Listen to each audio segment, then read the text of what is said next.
When I first started watching master certified coaches demo, there was something that really struck me about a difference in their style versus my style. And that was using the check-in. I never really thought that much about the check-in.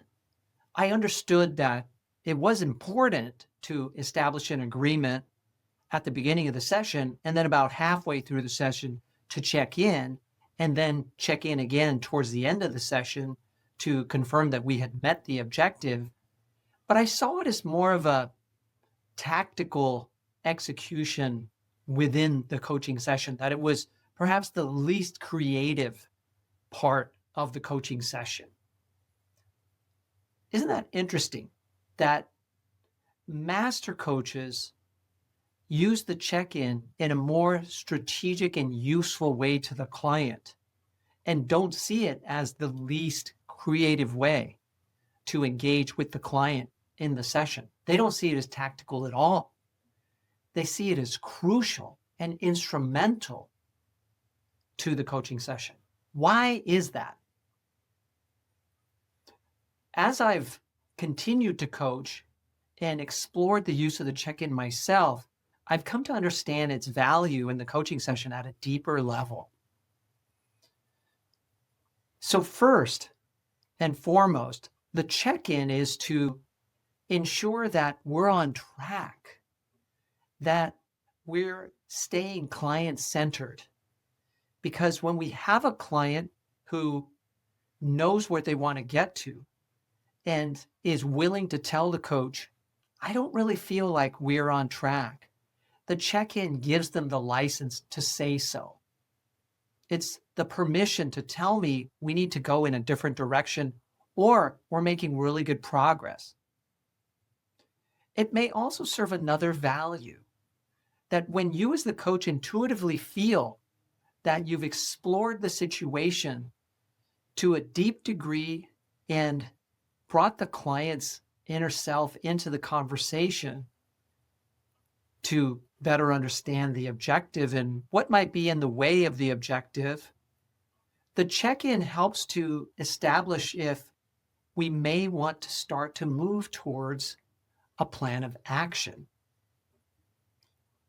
Because if they've set out at the beginning that they would like to perhaps come up with 2 or 3 ideas to tackle this challenge that they're facing, well, then the check-in either tells us that we need to stay in the exploratory position, or we can move to the action-oriented position. And that's the importance of the first check-in.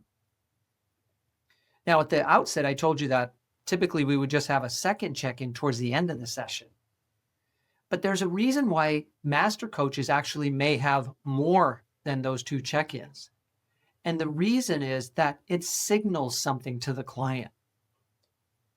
The check-in tells the client, you're important. You're the center of this conversation. It's all revolving around you and how you're feeling about where this conversation is going. The check-in affirms them. See, we think affirming that sounds like a powerful insight, or really appreciate the vulnerability or the generative capacity that you're bringing to the session. We may think that that's affirming the client, but the check-in is also affirming the client. And I hadn't really ever thought of it that way.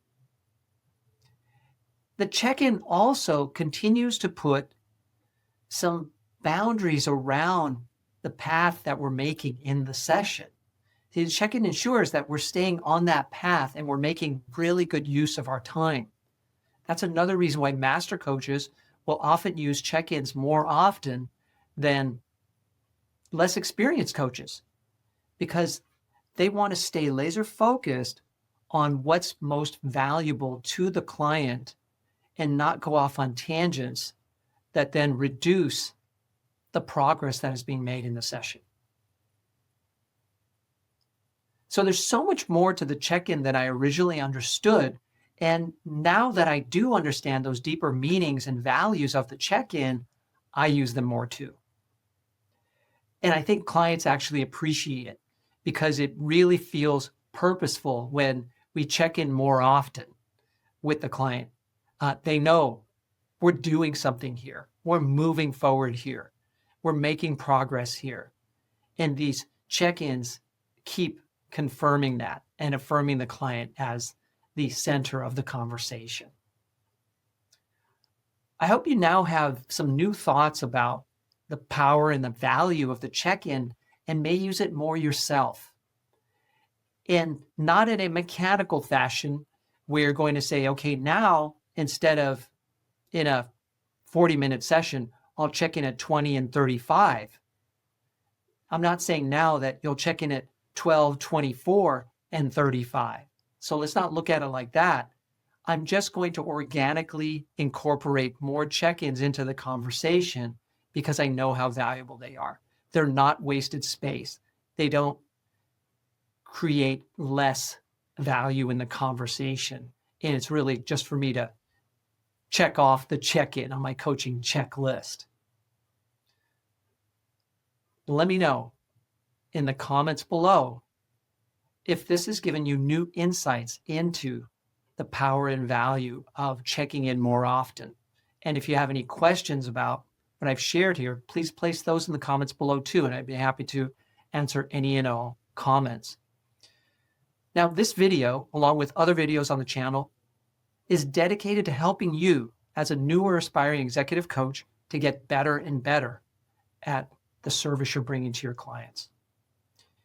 If you've seen value in this video and others on the channel and would like to go further with me, consider enrolling in the Center for Executive Coaching, where I serve as an instructor for online classes most weeks of the year. I lead in-person seminars several times a year and also run mentor coaching groups several times a year. There are many ways to work with me in the Center for Executive Coaching, along with an excellent faculty team, all dedicated to serving you and helping you to become one of the world's finest executive coaches. Visit my blog site, BAECexecutivecoachtraining.com, to learn more about programs and enrollment options. And there are other resources there to support you as a new or aspiring executive coach. Also follow my LinkedIn company page. Search for Bay Area Executive Coach on LinkedIn and follow that page where we share resources for coaches each week and have conversations there in that social space. Thank you very much.